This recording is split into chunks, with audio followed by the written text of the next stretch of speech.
guys, welcome back to another episode of Reptile Dysfunction. I'm Jameson with Gahagan Laboratories. I'm joined today with Dalton from Yellowfoot Fanatics, and he brought some Yellowfoot Tortoises for us today and some really bright colored individuals, possibly demonstrating the hypomelanism. These guys range through a little bit of southern Latin America into the South American continent and the Amazon rainforest. These guys are a forest tortoise, eating a fruit and vegetation-based diet. They do get a little bit of protein in the wild, but it's not going to be too much. In captivity, you're going to want to feed these guys a lot of rich greens, collards, mustard, turnip, endive, with a little bit of fruit. Usually 20% or so. Yeah, I use Missouri tortoise diet to substitute for the protein in their diet. These guys are captive born and bred Guyana Yellowfoot tortoises, like he stated before. They're a really nice tortoise to have. They're really easy to care, maintain. Care for these guys is pretty minimal. You're looking at a basking spot of about 88 to 90 degrees Fahrenheit. A high T5 output for UVB supplementation. Diet right now for these guys consists of collard greens, green leaf lettuce, red leaf lettuce, kale, and I also do Missouri tortoise food diet to supplement the protein for them. Their parents are outside year-round. No problems here in Florida. The temperatures are pretty much perfect. Just have to run a heater maybe 2 weeks out of the year during the winter time for them, but they're in an insulated box, so they're perfectly fine out there. These babies are going to be kept in the house, raised inside for probably a year or so until they get some decent size on them and I feel comfortable putting them outside. These guys' habitat is going to be tropical based. They like a nice humid environment, but they also like to go out and bask. If offered a nice watering hole, they will go in and soak. What about spinach? Why do people stay away from spinach as feed? Spinach is bad because of a high calcium oxalate content. Animals don't have the proper organ function to process a lot of oxalate buildup, so it can be deadly to them.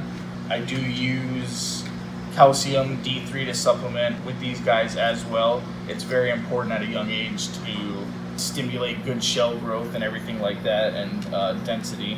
As a baby, the care is pretty simple. When they first hatch out, I like to put them on a moist paper towel until their umbilical cord absorbs over the next week or so to ensure that all the proteins, all the good rich nutrients get soaked up. I mean, it's all vital for them.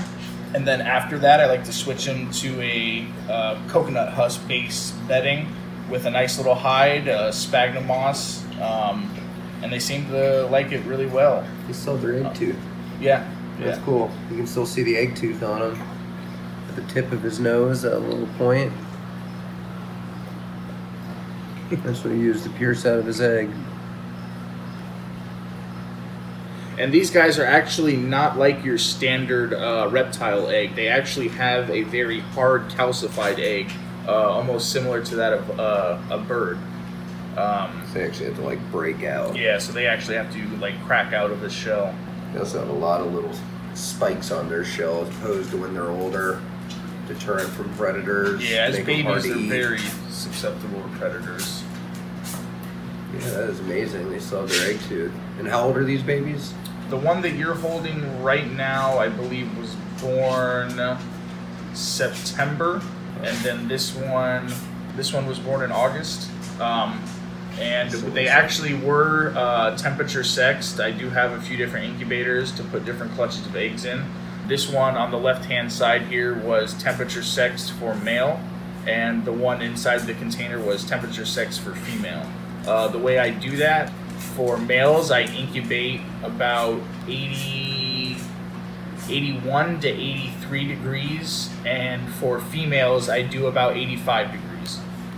So this just ensures that for future generations, I get a good amount of male-female to keep the bloodline and reproduction flow going.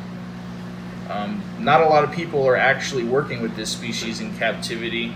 as far as I know, there's only a handful of breeders in Florida right now. Yeah. Not very many people work with So them. I think this is a very unique species to keep, very similar to a redfoot tortoise. I mean, they're found right in the same habitat, right on the same border in South America. They come from the same climate. They eat the same varied diet. Is there any wild hybridization of the two species at all? Not that I know of. In captivity, there has been a few confirmed cases of hybridization with the redfoot tortoise. And I believe there was also another case of hybridization with a leopard and a redfoot tortoise, actually, believe it or not. Yeah. Wow. That was a really weird combination. Yeah. Tropical and desert tortoise. But, I mean, in all reality, I don't see why it wouldn't be plausible for these two species to mate in the wild, especially with their habitats so close together. Definitely cross paths in the wild. Yeah. About what size of an enclosure do you want to keep these in? As babies, you'd be fine in probably something that's like 18 inches deep, 12 inches wide. Height doesn't really matter as long as you're able to get sufficient UVB depth and the right amount of heat source to them. Personally, I like to use concrete mixing totes you can pick up from Lowe's, Home Depot, any kind of local hardware store. Yeah, I really like them.